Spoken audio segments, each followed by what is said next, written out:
আমাদের এবারের নিবেদন পাঁচকড়ি দেয়ের গল্প মায়াবিনী।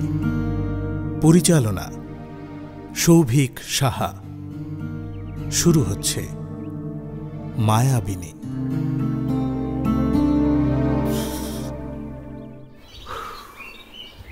আরে তুমি এত সকালে?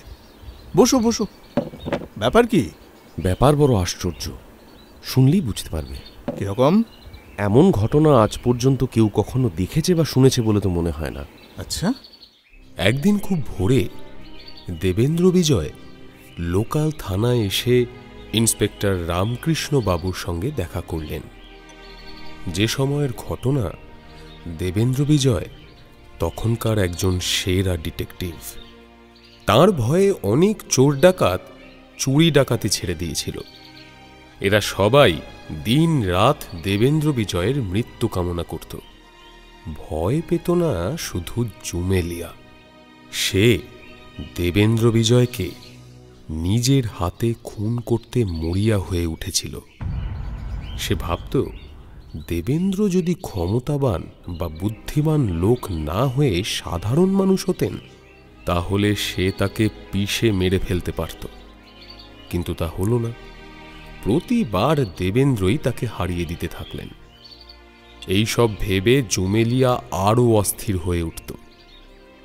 দেবেন্দ্র বিজয় যখন রামকৃষ্ণ বাবুর সঙ্গে দেখা করলেন, তখন তিনি নিশ্চিন্ত মনে বাঁশের একটা ছোট সংস্করণ সাইজের একটা চুরুট দাঁতে চেপে ধূমপান করছিলেন, আর পরম নিশ্চিন্ত মনে দেখছিলেন ধোঁয়াগুলো কেমন কুণ্ডুলি পাকিয়ে খোলা জানালা দিয়ে বাইরে বেরিয়ে যাচ্ছে। অত ভোরবেলা দেবেন্দ্র বিজয়কে হঠাৎ ঘরে ঢুকতে দেখে তিনি বেশ অবাক হয়ে গেলেন। এমন কি ঘটনা? হে, অলৌকিক, একেবারে ভৌতিক কাণ্ড। তুমি শুনলে তুমিও অবাক হয়ে যাবে। বেশ, আমি অবাক হতে চাই। গত 10 বছরের মধ্যে আমি একবারও অবাক হয়েছি কিনা সন্দেহ। তা তোমার কথায় যদি হই, তাতে কিছু না কিছু নতুনত্ব আছে। ফুল সাহেবের কথা মনে আছে তোমার? বিলক্ষণ। আর জুমেলিয়াকে, যে এতদিন জাল মনোরমা সেজে নিজের বাহাদুরি দেখাচ্ছিল, শেষে হাজরার বাগান বাড়িতে আত্মহত্যা করে, তাকে মনে আছে কি? ওরে বাবা, তাকে আবার মনে থাকবে না? সেই পিশাচি তো? সত্যি পিশাচি বটে। হ্যাঁ, তাকে নিয়ে আবার কি হলো? তার মৃত্যুর বিবরণটা কি তোমার এখনো মনে আছে? মানে ভালো মতো মনে আছে কি? হ্যাঁ, আছে বই কি। জুমেলিয়ার দেহ যতক্ষণ না কবর দেওয়া হয়েছিল, ততক্ষণ আমি সেদিকে সতর্ক দৃষ্টি রেখেছিলাম বলে তুমি আর কালীঘাট থানার ইন্সপেক্টর হেসেই অস্থির হচ্ছিলে, মনে আছে? আরে শুধু কবর দেওয়া কেন, কবর দিয়ে কবরের ওপর স্মৃতিসৌধ তৈরি করা পর্যন্ত তুমি নজর রেখেছিলে। এটা তো হাসিরই কথা, হ্যাঁ দেবেন্দ্রবাবু? আমার সে সতর্কতা যে বৃথা নয়, আজকের ঘটনা তা প্রমাণ করে দিয়েছে। তবু যতটা সতর্ক হওয়া দরকার ছিল ততটা করতে পারিনি। সে কি? আরও কিছুদিন সেই কবরের দিকে নজর রাখা আমার উচিত ছিল। বলো কি?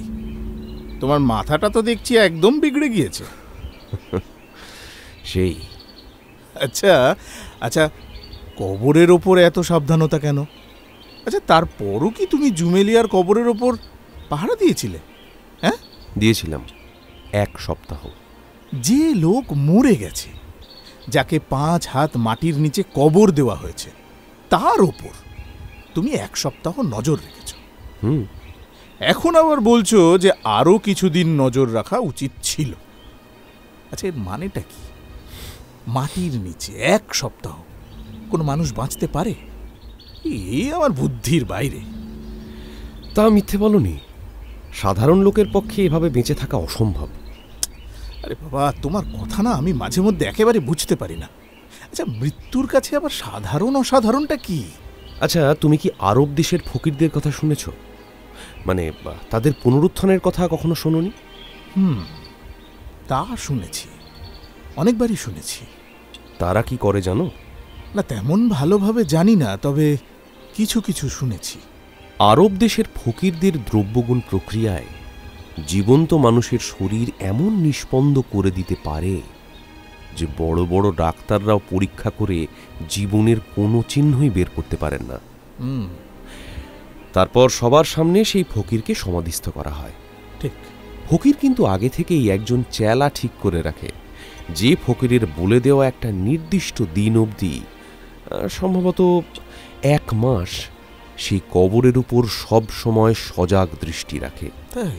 তারপর সেই নির্দিষ্ট দিনে ফকিরের পুনরুত্থান হয়, মৃতকল্প দেহে জীবনের চিহ্ন প্রকাশ পায়। তারপর সে ওঠে, বসে, কথা বলে, স্বচ্ছন্দে এদিক ওদিক বেড়াতে পারে। আগে যেমন ছিল ঠিক তেমনই হয়ে ওঠে। আচ্ছা, যাদের চোখের সামনে এসব কাণ্ড হয় তারা তো আসলে গাধাই নাকি? আচ্ছা, আমাকেও কি তোমার গাধা বলে মনে হয়? না না, তা কেন হবে? না, হবে না কেন? আমি সচক্ষে এমন কাণ্ড অনেক দেখেছি। আমি এ ঘটনা পুরোপুরি বিশ্বাস করি। এ জিনিস মোটেই অসম্ভব নয়। বেশ, আচ্ছা, এখন ব্যাপারটা কি সেটা বলো দেখি, মানে খুলে বলো। তোমার লম্বা ভূমিকা যে আর ফুরোতেই চাইছে না। ডাক্তার ফুল সাহেব অনেকদিন আরব দেশে ছিল, তারপর কামরূপ ঘুরে আসে। সে নানা রকম দ্রব্যগুণ আর মন্ত্র জানত। অনেক রকম অদ্ভুত ক্ষমতা ছিল তার। সে ক্ষমতা সে প্রচুর পরিমাণে দেখিয়ে তারপর মরেছে। জুমেলিয়া তারই ছাত্রী। শুধু ছাত্রী নয়, তার স্ত্রী। হ্যাঁ, জানি জানি। জুমেলিয়া নিজেও তো খুব একটা সহজ মেয়ে ছিল না। শিক্ষকের চেয়ে ছাত্রীর পড়াশোনা শিক্ষা আরো বেশি। হতে পারে, হতেই পারে, কিন্তু কি হয়েছে সেটা একটু খুলে বলো দেখি। জুমেলিয়া মানে তোমার ভাষায় সেই নারী পিশাচী, সে এখনো মরেনি। হ্যাঁ, বলো কি? আমি তো সেই কথাই তোমাকে বলতে এসেছি। যদি সে বেঁচে থাকে, তুমি খুব শিগগিরই তা জানতে পারবে। সে বড় সহজ মেয়ে নয়, নিজের হাতে অসংখ্য মানুষ মেরেছে। সে এখন জীবিত কি মৃত, তুমি তার কবর খুঁড়ে দেখলেই জানতে পারবে। আচ্ছা আচ্ছা, কতদিন আগে তাকে গোড় দেওয়া হয়েছিল মনে আছে তোমার? আজ বিকেলে ঠিক ৩৯ দিন পূর্ণ হবে। না না না, যে মৃতদেহ এতদিন গোড়ের ভিতর রয়েছে তা আবার টেনে বের করা যুক্তিযুক্ত হবে বলে আমার মনে হয় না। মৃতদেহ? মৃতদেহ পাবে কোথায় তুমি? দেখবে কবর ফাঁকা পড়ে আছে। আচ্ছা দেবেন্দ্রবাবু, এটা বোধহয় তোমার এই সম্প্রতি মাথায় এসেছে, তাই না? সম্প্রতি। আচ্ছা, ব্যাপারটা কি হয়েছে একটু খুলে বলবে কি? কি তখন থেকে তুমি ঘুরিয়ে ঘুরিয়ে বলে যাচ্ছ, বলো দেখি। তাহলে খুলেই বলি। শ্রীশচন্দ্র নামে এক ছোকরা আমার কাছে কিছুদিন কাজ শিখেছে। ওই আমার যে আগের কেসটা, 17 ক পুলিন্দার কেস, হ্যাঁ হ্যাঁ, সেই কেসে সে আমাকে অনেক সাহায্য করেছে। আচ্ছা, যে গোরস্থানে জুমেলিয়াকে গোর দেওয়া হয়েছে সেই গোরস্থানে শ্রীশচন্দ্র কাল বেড়াতে গিয়েছিল। তাই? এবং ফিরে আসার সময় সে জুমেলিয়ার কবর দেখতে পায়। জুমেলিয়া তাকে যেমন বিপদে ফেলেছিল, তাতে সে জুমেলিয়াকে কখনো ভুলতে পারবে বলে তো মনে হয় না। এই শ্রীশচন্দ্রের বয়স বেশি নয়, তবে ছোকরা বেশ চালাক। বেশ। জুমেলিয়ার কবরটার ওপরে মাটিগুলো আলগা হয়ে থাকতে দেখে তার সন্দেহ হয়। তারপর এক টুকরো কাগজ সে সেখান থেকে কুড়িয়ে পায়। তাতে তার সন্দেহ আরো বাড়ে। সেই কাগজ টুকরোয় জুমেলিয়ার নাম লেখা ছিল। অন্য আর কোনো টুকরো ছিল কিনা খুঁজে দেখেনি? হ্যাঁ, খুঁজেছে। ভালো করে খুঁজে সে চারিদিকে ছোট ছোট অনেকগুলো কাগজের টুকরো ছড়িয়ে রয়েছে দেখতে পায়। সেদিন কেবল সেই কাগজের টুকরোগুলো বেছে বেছে তুলে নিয়ে বাড়ি ফিরে আসে। আমাকেও সব কথা তখন কিছুই বলেনি। নিজেই সেই কাগজগুলো ঠিক মতো সাজিয়ে আরেকখানা কাগজে গদ দিয়ে জুড়ে রেখেছিল। আচ্ছা, ওই কাগজের টুকরোগুলো সব ঠিক মতো সাজাতে পেরেছিল? পেরেছিল। তা কার ছাত্র দেখতে হবে তো। Very good. তারপর তারপর তারপর কাল রাত্রে আমার হাতে সে সেই চিঠিখানা এনে দেয়। তেমন আশ্চর্য চিঠি আমি কখনো দেখিনি। তাই? কিরকম আশ্চর্য? এই আমার কাছে আছে সে চিঠি। শ্রী সেই ছেঁড়া চিঠিটা পড়ার যোগ্য করেই আমায় এনে দিয়েছে। আগের টুকরোগুলো পাওয়া যায়নি, মাঝেরও 2-1টা নেই, কিন্তু শ্রীশ নিজে আন্দাজ করে সেই সব জায়গায় কথা বসিয়েছে। এ নাও, পড়ে দেখো। রামকৃষ্ণবাবু এবার চিঠিটা হাতে নিয়ে পড়তে শুরু করলেন। কই দেখি।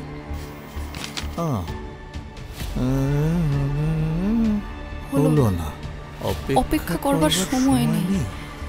থাকলে করতাম, কি করব।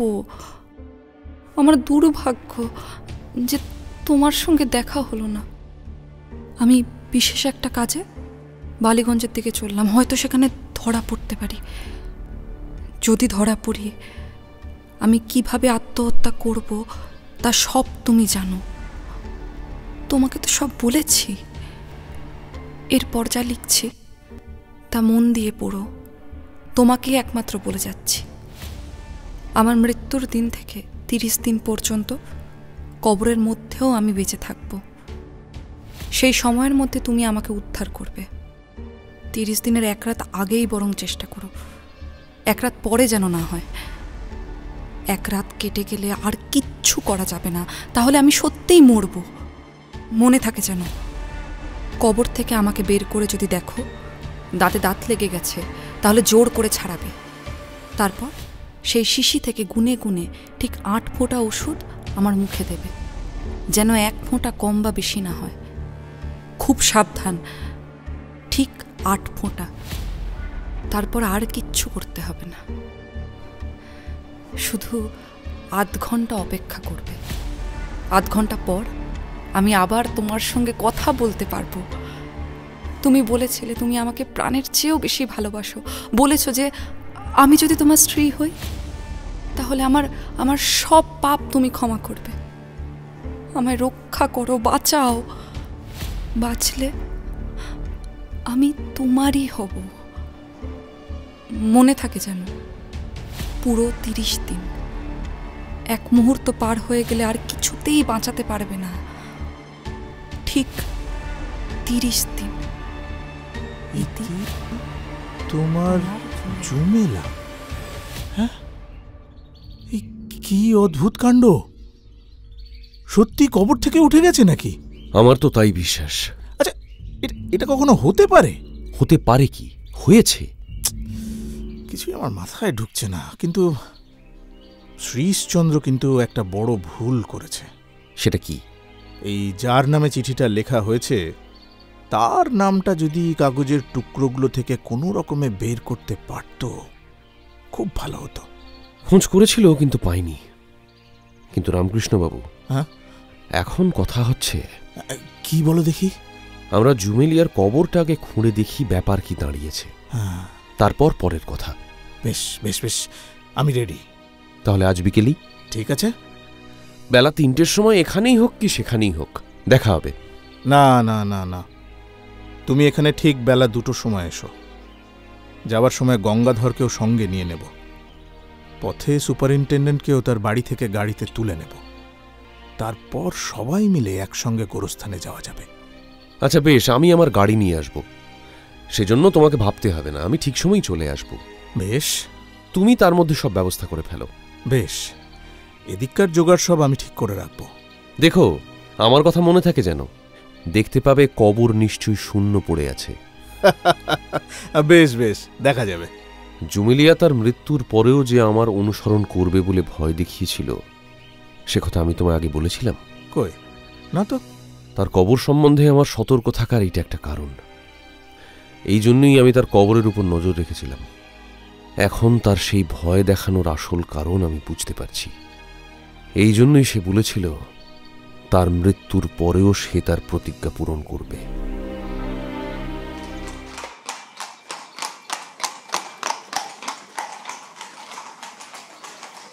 ঠিক বেলা 2টোর সময় থানার সামনে একটা গাড়ি এসে দাঁড়ালো।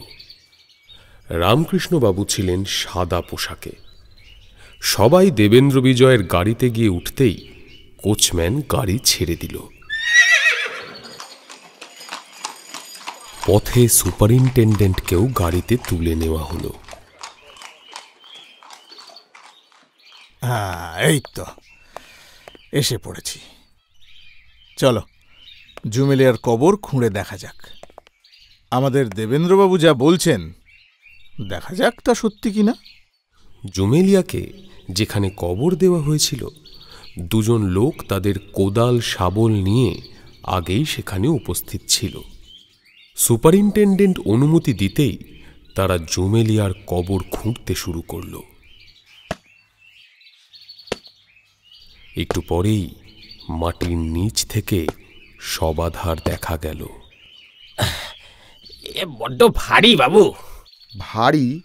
যদি দেবেন্দ্রবাবুর কথা সত্যি হয় তবে তো খুব ভারী হওয়ার কথা নয়, শবাধার তো ফাঁকা থাকার কথা। আরে দেবেনবাবুর ব্যাপার স্যাপার বোঝা ভারী শক্ত। কিন্তু এখন তো আর পেছনো যাবে না। নাও নাও ভাই, হাত লাগাও। দেবেন্দ্র বিজয় চিন্তিত হয়ে পড়লেন। সত্যিই কি তাকে সবার সামনে অপমানিত হতে হবে? এদিকে ইন্সপেক্টর রামকৃষ্ণবাবু তার দিকে তাকিয়ে ঠাট্টার ছলে হাসতে লাগলেন।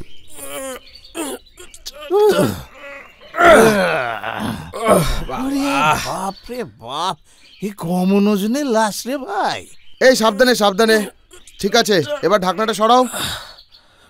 কিন্তু একটু পরেই যখন শবাধারের ঢাকনা সরানো হলো, তখন দেবেন্দ্রর ম্লান মুখে একটুখানি হাসির আভা দেখা দিল, আর বাকি সবাই রীতিমতো অবাক হয়ে গেলেন।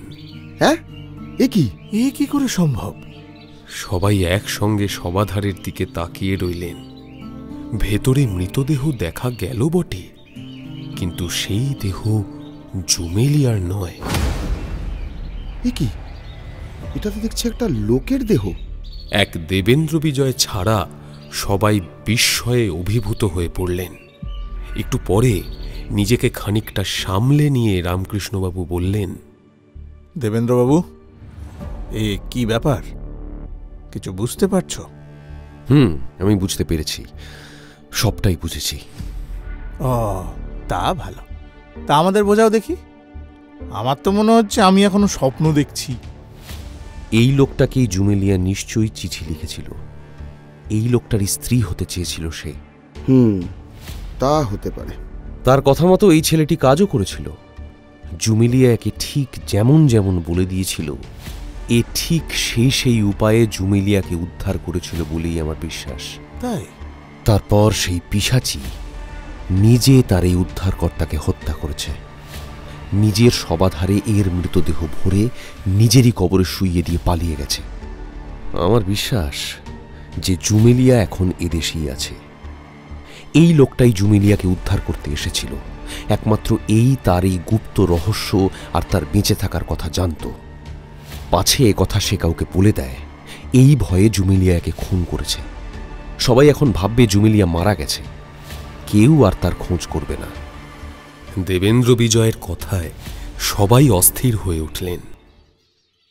কিন্তু দেবেন্দ্রবাবু, তোমার সেই চিঠির সঙ্গে একটা জিনিস ঠিক মিলছে না। কি বলতো? তোমার সেই চিঠির হিসাবে যদি ধরা যায়, তাহলে এই লোকটির মৃতদেহ 5 দিন হলো এখানে আছে, তাই তো? হ্যাঁ। সুপারিনটেনডেন্ট এতক্ষণ চুপ করে সব শুনছিলেন। এবার তিনি বললেন, না, এ তো 5 দিনের লাশ বলে মানতে পারছি না। সেই তো, বেশ টাটকা রয়েছে। তার দুটো কারণ আছে। কিরকম? 5 দিনের মরা, এমন টাটকা থাকবার কারণ কি হতে পারে? প্রথম কারণ, ছেলেটিকে একেবারে হঠাৎ করে মারা হয়েছে। তার শরীরের সমস্ত রক্ত বেরোতে পারেনি। আর দ্বিতীয় কারণ, মৃত্যুর পরেই তাড়াতাড়ি করে তক্ষুনি কবর দেওয়া হয়েছে, তাই বাইরের বাতাস বেশিক্ষণের দেহে লাগেনি। আচ্ছা, জুমেলিয়া কিভাবে খুন করতে পারে? তাকে যখন কবর দেওয়া হয় তার সঙ্গে কোনো অস্ত্র দেওয়া হয়েছিল কি? ঠিক কথা। স্বীকার করছি, অস্ত্রশস্ত্র কিছুই ছিল না। কিন্তু এই লোকটা যখন জুমেলিয়াকে উদ্ধার করতে এসেছিল, তখন যে তার কাছে কোনো সাংঘাতিক অস্ত্র ছিল না, তা তো জোর দিয়ে বলা সম্ভব নয়। ডাকিনী নিজের অভীষ্ট সিদ্ধ করতে কোনো ছলে সে অস্ত্রটা নিয়ে থাকবে। এসো দেখি, এখন দেখা যাক লোকটাকে। সেই সন্ধান আগে করে তারপর কিভাবে খুন হয়েছে সেটার মীমাংসা করা যাবে। শবাধার থেকে সব দেহ বার করা হল। মৃত লোকটির পরনে পাতলা দেশি জামা, মাথায় জরির কাজ করা টুপি, ডান হাতের অনামিকা আর মধ্যমাতে দুটো হীরের আংটি ঝকমক করছে। জামার বুক পকেটে সোনার ঘড়ি আর চেন, ভেতরের পকেটে একটা ছুরি, একটা চাবির রিংয়ে এক গোছা চাবি, 20 টাকার একটা নোট, দুটো রেশমি রুমাল, তার মধ্যে একটা রঙিন আর একটা সাদা, একটা ছোট্ট পিস্তল আর কয়েকটা চিঠি। চিঠিগুলো অন্য বিষয় সংক্রান্ত। রামকৃষ্ণবাবু জিজ্ঞাসা করলেন, এই শ্রীশবাবু, হ্যাঁ, একটু চিঠিগুলো দেখুন তো, কার নামে লেখা? সবগুলোই শেখ কবির উদ্দিনের নামে। ঠিকানা কিছু আছে? খিদিরপুর, মেটিয়াবুরুজ লেখা রয়েছে। আচ্ছা, তার মানে এই হলো শেখ কবির উদ্দিন। রামকৃষ্ণবাবু, হ্যাঁ, জুমেলিয়াকে এখন কোথায় পাওয়া যাবে তার খানিকটা আমি আন্দাজ করতে পারছি। তাই নাকি? কোথায়? থিরোজা বিবির বাড়িতে। ওই যে ঠিকানা লেখা রয়েছে, মানে ওই চিঠিতে, ওই ঠিকানায় থিরোজা বিবির বাড়ি, সেটা আমি জানি। তাহলে রামকৃষ্ণবাবু, এখন ব্যাপার কি দাঁড়িয়েছে সব বুঝতে পারছো কি? না ভাই, খুবই অদ্ভুত। আমি একেবারে হতবুদ্ধি হয়ে গেছি। জুমেলিয়াকে এখন কি মনে হচ্ছে? এমন অদ্ভুত মহিলা আর কোথাও দেখেছ? সে তো বটেই। তা এখন কি করবে ভাবছো? তার খোঁজে যাব। যাবে তো বলছো, কিন্তু পাবে কি? নাও পেতে পারি, কিন্তু তাহলে সেটাই আমার জীবনের প্রথম ব্যর্থতা হবে।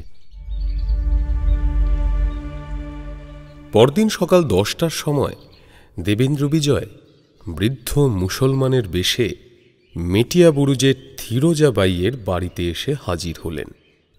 তার হাতে একটা ক্যাম্বিসের ব্যাগ।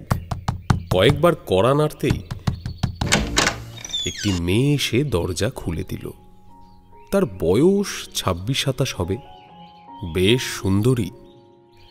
বড় বড় কালো চোখের নিচে কাজল রেখা চোখ দুটোকে আরও সুন্দর করে তুলেছে।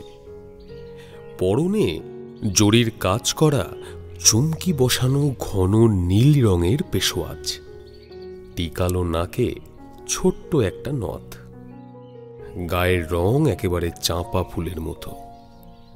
এই সুন্দরী মেয়েটির নাম থিরোজাবাই।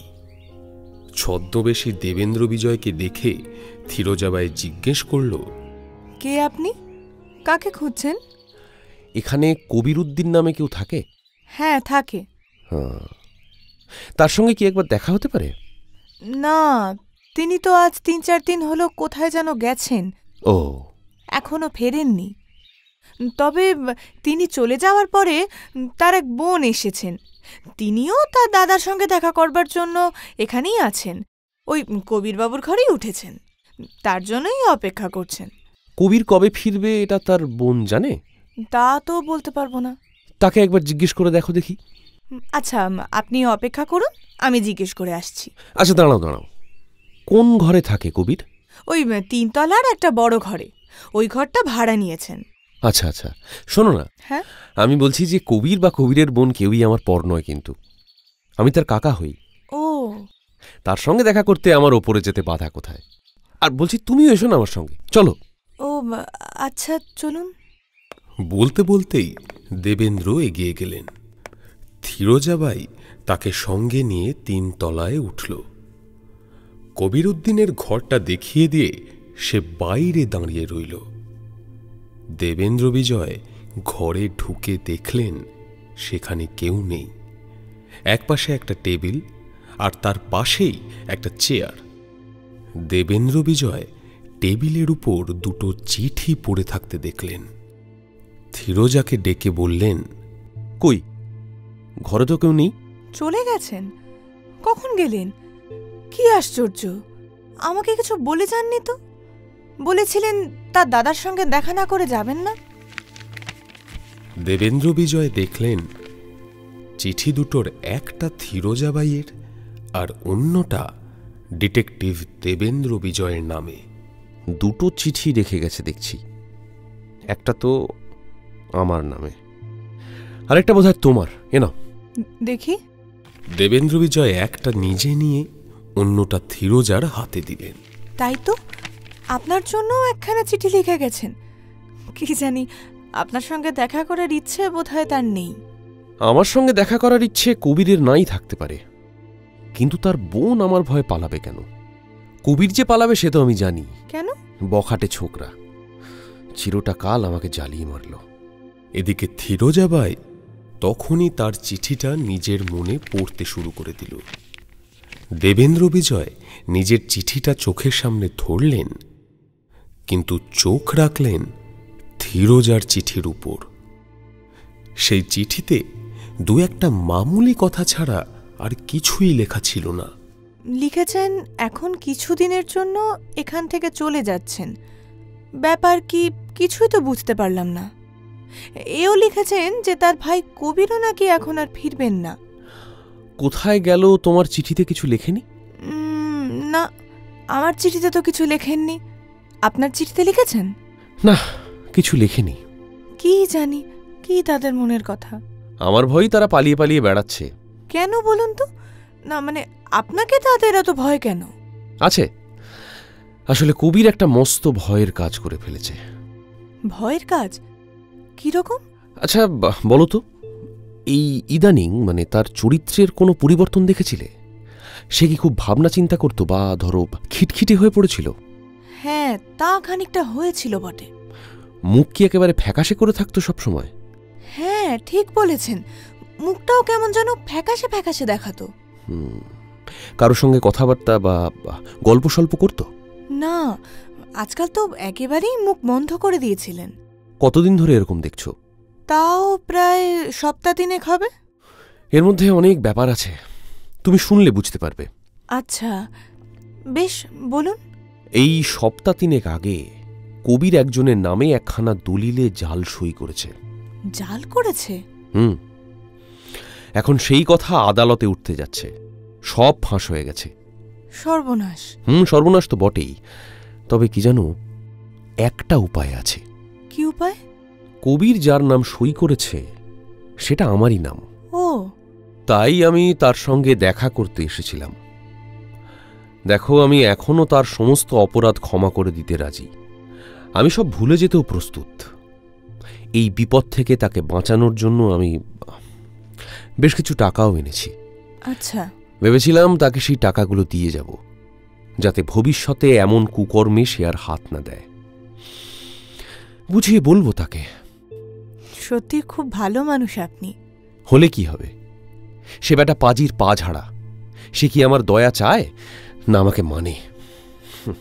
বেকুব, বেকুব, বড়ই বেকুব। আমি তাকে কত ভালোবাসি সে একদিনও বুঝে দেখল না।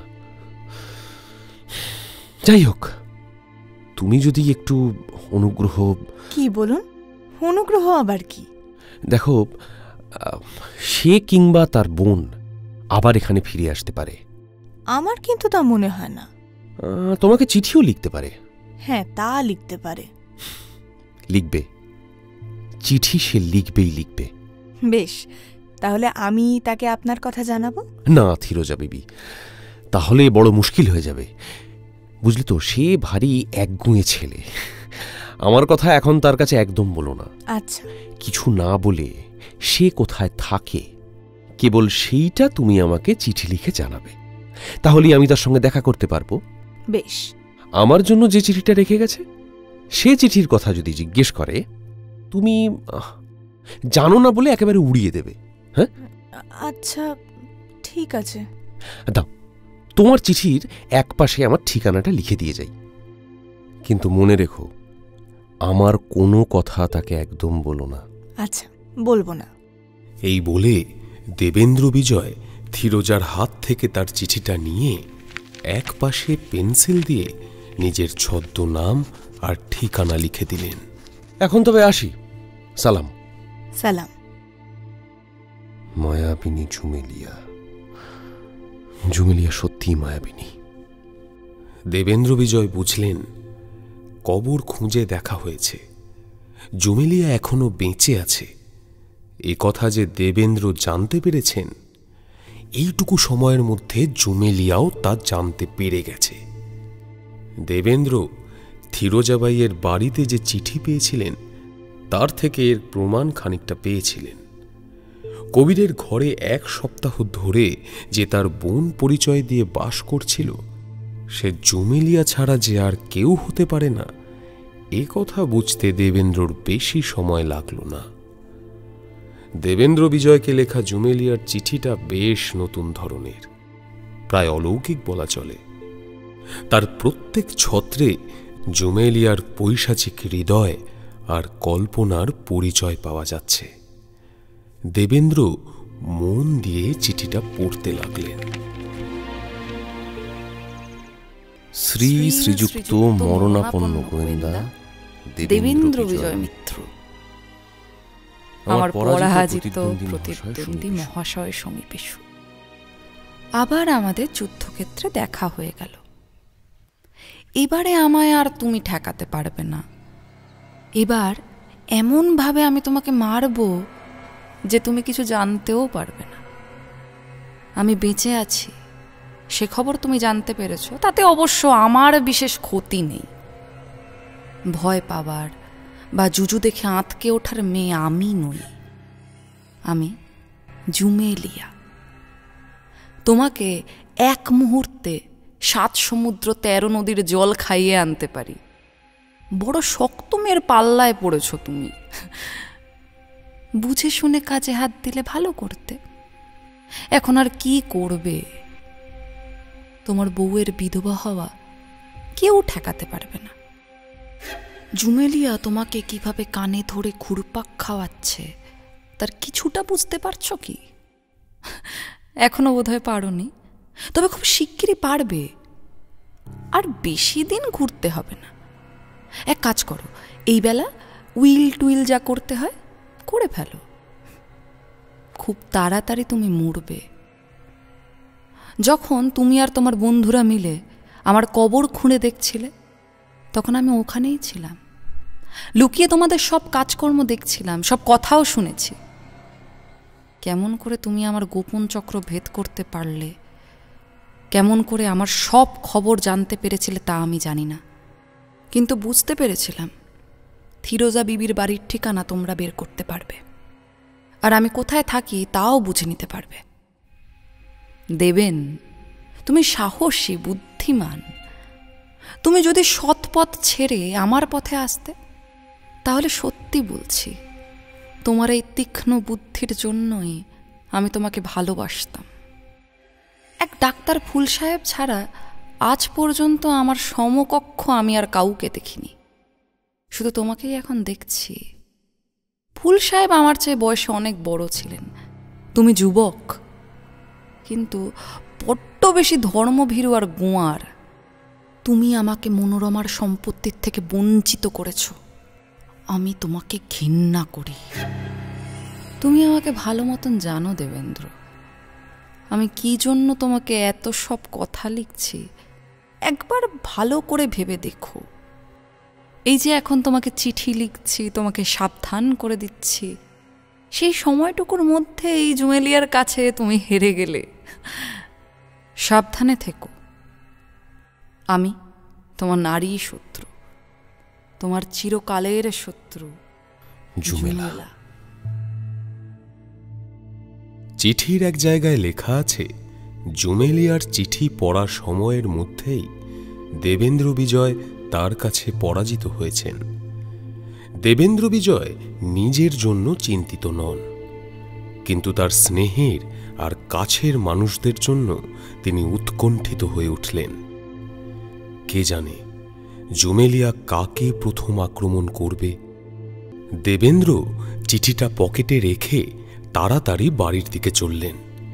গিয়ে দেখলেন শ্রীশচন্দ্র দরজার সামনে দাঁড়িয়ে আছে। দেবেন্দ্রকে দেখে তার মুখ খুশিতে উজ্জ্বল হয়ে উঠল। দেবেন্দ্র তা লক্ষ্য করলেন। শ্রীশ, তুমি এখানে? ব্যাপার কি? যাক, আপনাকে দেখে ভরসা হলো মাস্টারমশাই। আর খুবই ভাবনা হচ্ছিল, ভাবছিলাম না জানি কি সর্বনাশটাই না হয়ে গেছে। এ কথা বলছো কেন? কি হয়েছে? শুনেছিলাম আপনাকে নাকি কে বিষ খাইয়েছি। বাঁচার আশা নেই। এ খবর কে দিল? কতক্ষণ আগে? প্রায় ঘন্টা দুয়েক হবে। কে খবর দিয়েছে? একজন পাহাড়াওয়ালা। খবরটা কি, মানে আমায় বলো, ঠিক কি বলেছিল? পাহাড়াওয়ালা এসে বলল কি একটা মেয়ে আপনাকে বিষ খাইয়েছে, হ্যাঁ, আর আপনি অজ্ঞান হয়ে থানায় পড়ে আছেন। সর্বনাশ। আপনার নাকি জীবন সংশয়, আর তাই পাহাড়াওয়ালাকে পাঠিয়েছে মামিমাকে নিয়ে যেতে। কোথায় যেতে হবে বলেছে? কেন, থানায়। তার সঙ্গে তিনি গেছেন? না না না না, যাননি। Thank god. মামিমা তখনই তার সঙ্গে যাচ্ছিলেন, সেই সময় সচিদাদা এসে পড়লেন। ঠিক সেই সময়? হ্যাঁ হ্যাঁ হ্যাঁ। ভালো, তারপর? সচিদাদা এসে বললেন তিনিই আপনাকে দেখতে যাবেন, আর মামিমা তার সঙ্গে যেতে চাইলেন। তারপর বলো, তারপর? তিনি মামিমার কথায় কান দিলেন না। শচীন্দ্র ভালো করেছে, বুদ্ধিমান ছেলে, বুদ্ধির কাজই করেছে। তিনি বললেন আগে আমি যাই, তাতে মামাবাবু যদি আপনাকে নিয়ে যেতে বলেন আমি খবর পাঠাবো। এ কথা আবার মামিমা কিছুতেই মানবেন না। শেষে সচিদাদা অনেক করে বুঝিয়ে টুঝিয়ে একাই চলে গেলেন। যাক বাবা, বিপদটা ভালোই ভালো কেটে গেছে। তোমার মামিমাকে গিয়ে বলো আমি এসেছি। কই, মামিমা তো এখনো ফেরেননি। ফেরেননি মানে? না মাস্টার মশাই। গেলেন কোথায় তিনি? আপনাকে দেখতে। আমাকে দেখতে? এই না তুমি বললে শচীন্দ্রর কাছ থেকে কোনো খবর না এলে তিনি যাবেন না? হ্যাঁ, তাই তো বললাম। আহ, তাহলে এসব আবার কি বলছো? আরে বাবা, সচিদাদাই তো আবার লোক পাঠালেন। হ্যাঁ? আরে কি মুশকিল, তিনিই তো আবার মামিমাকে নিয়ে যাওয়ার জন্য লোক পাঠালেন। কতক্ষণ হলো? তা প্রায় 1 ঘন্টা। তারপর? স্ত্রী, বলো বলো, তাড়াতাড়ি বলো, যা জানো সব এক্ষুনি বলো। কি এসেছিল? খবর নিয়ে কে এসেছিল আবার? কেন, পাহাড়াওয়ালা যে আগে এসেছিল সেই? হ্যাঁ হ্যাঁ হ্যাঁ, সেই। তুমি চেনো তাকে? না না না। ফিরে এসে সে কি বলল? কি আবার বলবেন, না কিছু তো বলেনি। ভালো, তারপরে? কিন্তু একখানা চিঠি নিয়ে এসেছিল। শচীন্দ্রের? হ্যাঁ, সচিদাদারই হাতের লেখা ছিল। তুমি দেখেছো সেই চিঠি? হ্যাঁ দেখেছি। আরে সে চিঠি তো আমার কাছেই আছে। দাও দাও দাও দাও, তাড়াতাড়ি দাও দেখি। আচ্ছা দাঁড়ান দাঁড়ান, এই তো এই। দেবেন্দ্র বিজয় সেই কাগজের টুকরোটা নিয়ে তখনই পড়তে শুরু করলেন। মামিমা, চিঠি পাওয়া মাত্র চলে আসবেন। আপনার জন্য একখানা গাড়ি পাঠালাম। মামাবাবুর অবস্থা খুব খারাপ। সুচিন্দ্র। উফ। দেবেন্দ্র হতবুদ্ধি হয়ে পড়লেন। বিস্ময়, ক্রোধ, আশঙ্কা সব একসঙ্গে তার মাথায় চেপে বসল। এমন যন্ত্রণার আর এমন ভয়ঙ্কর অবস্থায় তিনি আর আগে কখনো পড়েননি। শ্রীশ, সে গাড়িটা তুমি দেখেছো? হ্যাঁ হ্যাঁ হ্যাঁ, দেখেছি। একেবারে বাড়ির সামনে এসে দাঁড়িয়েছিল। আচ্ছা, সুচিন্দ্র যাওয়ার পর প্রায় 2 ঘন্টা হয়ে গেছে। হ্যাঁ, তা তো হবেই। 2 ঘন্টার বেশি হয়ে গেছে। কিন্তু তোমার মামিমা গেছেন 1 ঘন্টা আগে, তাই তো? হ্যাঁ, 1 ঘন্টাই হবে। কোথায় তাকে নিয়ে যাওয়া হচ্ছে তিনি জানতেন? তিনি তো জানতেন তাকে থানায় নিয়ে যাচ্ছে, যেখানে শচীন্দ্র গেছে। হ্যাঁ হ্যাঁ হ্যাঁ, ওখানেই। আচ্ছা, একটা কথা বলো, শচীন্দ্রকে যাওয়ার সময় গাড়িতে গিয়েছিল? না তো। সেই পাহাড়ওয়ালাও কি সঙ্গে সঙ্গে গাড়ি নিয়ে ফিরে গিয়েছিল? না, গাড়ি তো দেখিনি তখন। শচীন্দ্রের সঙ্গেই গিয়েছিল? না না না, সচিদাদা তো নিজে একা দৌড়ে চলে গিয়েছিলেন আপনাকে দেখতে, আর পাহাড়াওয়ালা তো অন্য রাস্তা দিয়ে ছুটে গেল। আচ্ছা শ্রীশ, তুমি ওই পাহাড়াওয়ালার নম্বর জানো? হ্যাঁ, জানি জানি জানি, 35। আচ্ছা, তুমি যদি এখন সেই লোকটাকে দেখো, চিনতে পারবে? হ্যাঁ পারবো, নিশ্চয়ই পারবো। যা বলছি একদম ঠান্ডা মাথায় শোনো, আর যা বললাম তুমি ঠিক তাই করবে। এক্ষুনি একবার থানায় যাবে, গিয়ে আমার নাম করে রামকৃষ্ণবাবুকে বলবে যে আমি এখনই 35 নম্বরের পাহাড়াওয়ালাকে চাই, বুঝলে? তিনি যেন এক্ষুনি তোমার সঙ্গে তাকে পাঠিয়ে দেন। শ্রীশচন্দ্র তখনই ঊর্ধ্বশ্বাসে থানার দিকে ছুটল, আর দেবেন্দ্র বসে ভাবতে লাগলেন। দেবেন্দ্র বিজয় বুঝলেন এমন একটা ভয়ঙ্কর বিপদে হঠাৎ করে কাজে হাত দিলে কাজ সফল হওয়া তো দূরে থাক, বরং তাতে বিপদ আরো বাড়বে। এখন তাকে ঠান্ডা মাথায় মন স্থির করে একটার পর একটা অনেকগুলো কাজ করে যেতে হবে। জুমেলিয়াই যে রেবতীকে কিডন্যাপ করেছে সে বিষয়ে আর দেবেন্দ্রর কিছু মাত্র সন্দেহ রইল না। সে মনে মনে ভাবতে লাগলো, এই জন্যই কি জুমেলিয়া আমাকে চিঠিতে লিখেছিল যে তার চিঠি পড়া শেষ হওয়ার আগেই আমি হেরে যাব? কিন্তু না না না না না, রেবতী একজন গোয়েন্দার স্ত্রী, আমার স্ত্রী, আমার। তাকে বাড়ির বাইরে বের করা খুব সহজ ব্যাপার নয়। কিন্তু তাও ঝুমেলিয়া তার প্রতিজ্ঞা পূরণ করতে পেরেছে।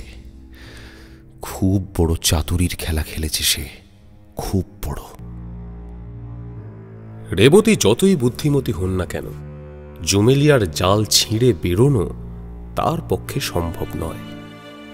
যে লোকটি খবর নিয়ে এসেছিল সে লোকটি পাহারাওয়ালা সেজে এসেছিল, পুলিশের লোক হয়ে এসেছিল, লোকাল থানার রামকৃষ্ণবাবুর লোক হয়ে এসেছিল। তাকে রেবতী কি করে সন্দেহ করবে? সন্দেহের যদি কিছু থাকত, শচীন্দ্র আগেই ছুটে এসে তাকে আসল খবর জানিয়ে দিত। কিন্তু তা না করে শচীন্দ্রই যখন তাকে যাবার জন্য চিঠিতে লিখেছে, তখন আর রেবতীর অবিশ্বাসের কারণ কি থাকতে পারে? আরও একটা চিন্তা দেবেন্দ্র বিজয়ের মন একেবারে অস্থির করে তুলল। শচীন্দ্র কেন এখনো ফিরল না?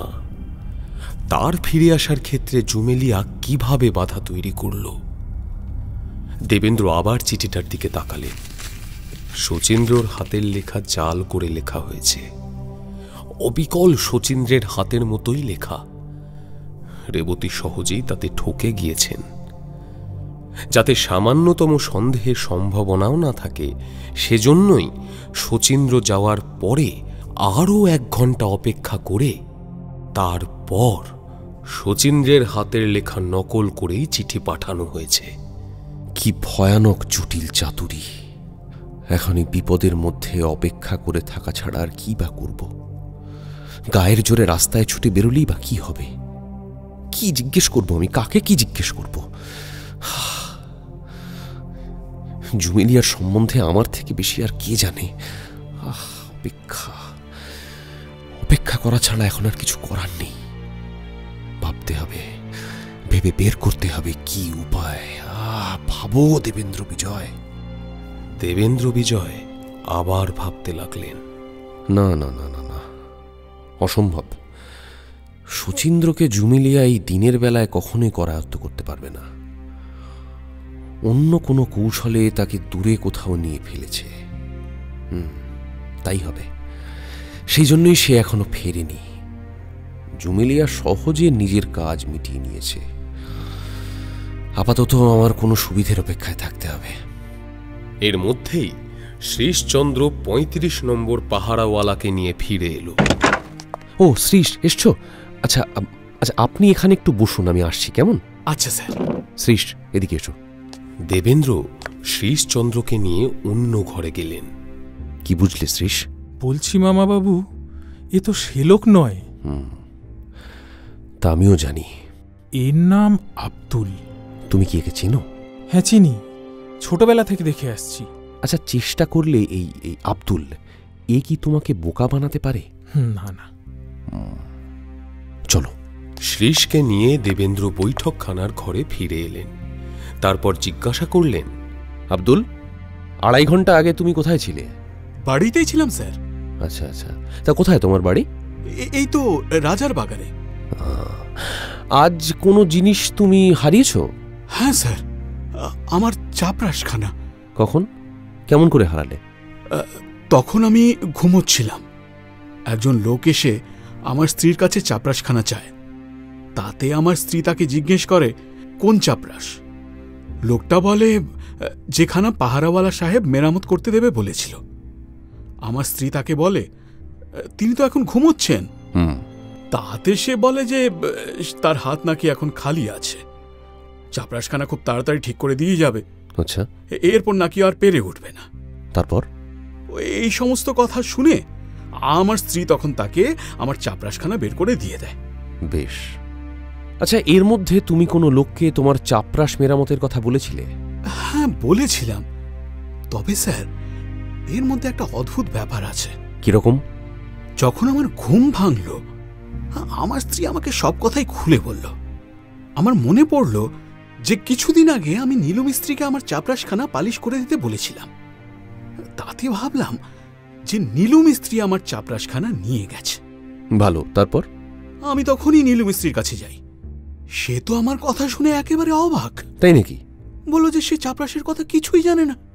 আচ্ছা, যে লোকটা তোমার স্ত্রীর কাছ থেকে চাপরাশ নিয়ে গিয়েছিল তার চেহারা কেমন? মানে তোমার স্ত্রী সে ব্যাপারে কিছু বলতে পারে? আরে তাই তো বলছি স্যার, বড়ই অদ্ভুত কথা। আমি তাকে জিজ্ঞেস করেছিলাম, তাতে সে যে চেহারার বর্ণনা দিল তাতে তো নীলু মিস্ত্রিকেই বোঝায়। সর্বনাশ, এখন কি বুঝছো? বুঝবো কি আর বাবু, আমি 10 বছর নীলু মিস্ত্রিকে দেখে আসছি। খুব ভালো লোক। সে যখন মা কালীর দোহাই দিয়ে, ধর্মের দোহাই দিয়ে বলল যে সে আমার চাপরাশের কথা কিছুই জানে না, তো তার কথা আমি কি করে অবিশ্বাস করি বলুন? তোমার স্ত্রীর কাছ থেকে চাপরাশখানা কেউ ফাঁকি দিয়ে নিয়েছে বলে তোমার মনে হয়? হ্যাঁ স্যার, এখন তো আমার তাই মনে হচ্ছে। দেবেন্দ্র বিজয় তখনই অনুসন্ধানে বেরোনোর ব্যবস্থা করতে লাগলেন। বুঝলেন, শচীন্দ্রের অপেক্ষা করে আর দেরি করা ঠিক হবে না। ছদ্মবেশ পরে যখন বেরোতে যাচ্ছেন, ঠিক সেই সময় বাইরের দরজায় ঝনাত করে একটা শব্দ হলো। কে যেন খুব জোরে দরজা খুলল, আর তারপরেই শোনা গেল পায়ের আওয়াজ। শচীন্দ্র! দেবেন্দ্র বিজয় শচীন্দ্রের দুহাত ধরে টেনে তাকে শোয়ার ঘরে নিয়ে এলেন। ব্যাপার কি তোমার? কি হয়েছিল? এতক্ষণ অজ্ঞান হয়ে পড়েছিলাম।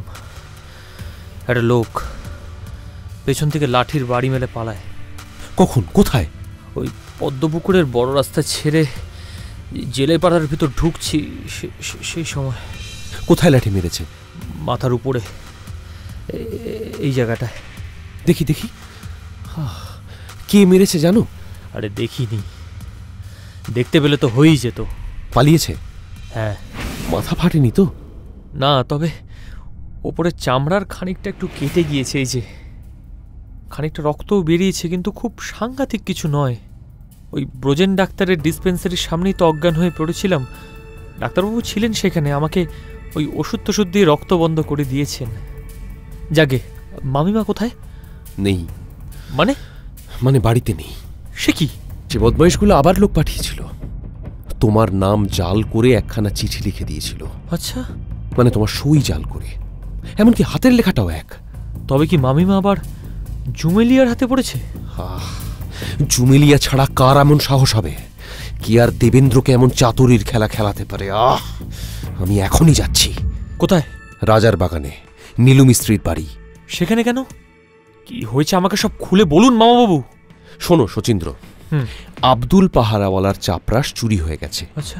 নীলু মিস্ত্রিকে সে চাপরাশ পালিশ করতে দেবে বলেছিল, কিন্তু তার অজান্তে তার স্ত্রীর কাছ থেকে সেই নীলু সেই চাপরাশ চেয়ে নিয়ে গেছে। এখন অস্বীকার করছে। এখন আমাকে... দেবেন্দ্র বিজয়ের কথা শেষ হবার আগেই সদর দরজায় আবার একটা জোরে শব্দ হলো। শ্রীশচন্দ্র ছুটে এসে হাতে একটা চিঠি নিয়ে ঘরে ঢুকে চিঠিটা দেবেন্দ্রর হাতে দিল। দেবেন্দ্র চিঠিটা পড়তে শুরু করলেন। দেবেন্দ্র বিজয়, তোমার স্ত্রী এখন আমার কাছে। তাকে আমি ছেড়ে দেব কি দেব না, তা এখন তোমার ওপরেই নির্ভর করছে। সে এখন আমার একটা ওষুধ খেয়ে অজ্ঞান হয়ে পড়ে আছে। যদি ঠিক সময়ে অ্যান্টিডোট দেওয়া যায় তাহলে তার কোনো ক্ষতি হবে না। তার জীবন বা মৃত্যু এখন তোমারই হাতে।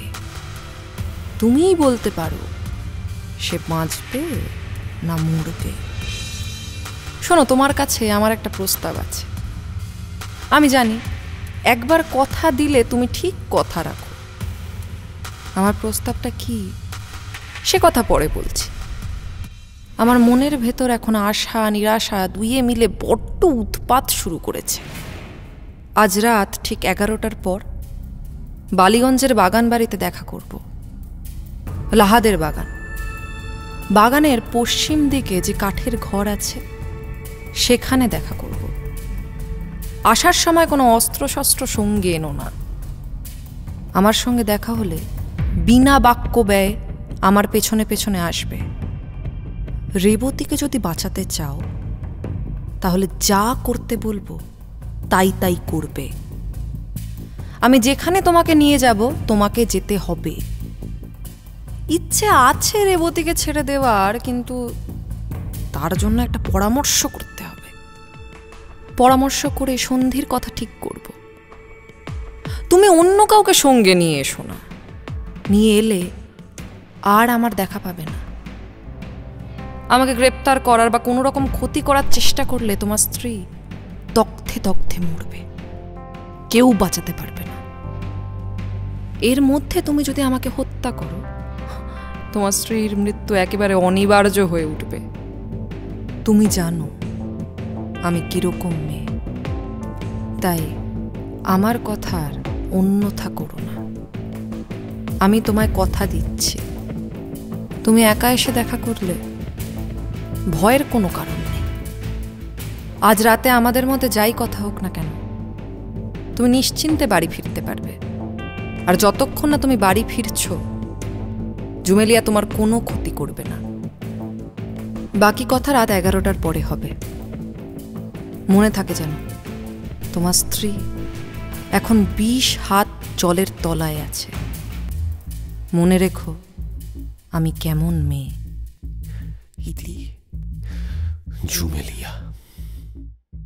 চিঠি পড়া শেষ হলে দেবেন্দ্র বিজয়ের মুখ বিবর্ণ হয়ে গেল। শুনলেন পাঁচকড়ি দেয়ের গল্প মায়াবিনী। প্রযোজনা শান্তনু চ্যাটার্জি। গল্পের কথক ও গিরিধারী সৌমিক মৈত্র। দেবেন্দ্র বিজয় অনুজয় চট্টোপাধ্যায়। জুমেলিয়া কৌশানী মুখার্জি। শচীন্দ্র ও পাহাড় সিং সাগ্নিক বসু। সুপারিনটেন্ডেন্ট সুমিত পাল। শ্রীশচন্দ্র সুগত ঘোষ। রামকৃষ্ণবাবু ও সূত্রধার দেবব্রত ব্যানার্জি। থিরোজা বিবি ও রেবতী অভিপ্সা চক্রবর্তী। আব্দুল ও আগন্তুক জয়দীপ সেন। রেকর্ডিং ও এডিটিং সুরজিৎ গাঙ্গুলি।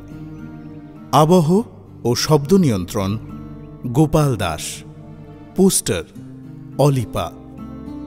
গল্পের অডিও রূপান্তর এবং সমগ্র পরিচালনায় সৌভিক সাহা। গল্পের কাহিনী এবং সমস্ত চরিত্র লেখকের কল্পনাপ্রসূত। বাস্তবের সঙ্গে কোনো মিল থেকে থাকলে তা সম্পূর্ণ অনিচ্ছাকৃত ও কাকতালীয়। এই অডিও পরিবেশনা শুধুমাত্র মনোরঞ্জনের জন্য। এর উদ্দেশ্য কোনোভাবেই কোনো জাতি, রাষ্ট্র, ব্যক্তি, জাত, কোনো বিশেষ পেশা বা ধর্মকে আঘাত করা নয়। অডিও রূপান্তরের প্রয়োজনে গল্পের ভাষায় সামান্য পরিবর্তন করা হয়েছে। মদ্যপান, ধূমপান, মাদক সেবন স্বাস্থ্যের পক্ষে ক্ষতিকর। কোনো রকম অন্ধবিশ্বাস ও কুসংস্কারকে গুরুত্ব দেওয়া আমাদের উদ্দেশ্য নয়। এমন আরও অনেক গল্প আছে আমাদের কাছে। শুনতে থাকুন, সঙ্গে থাকুন।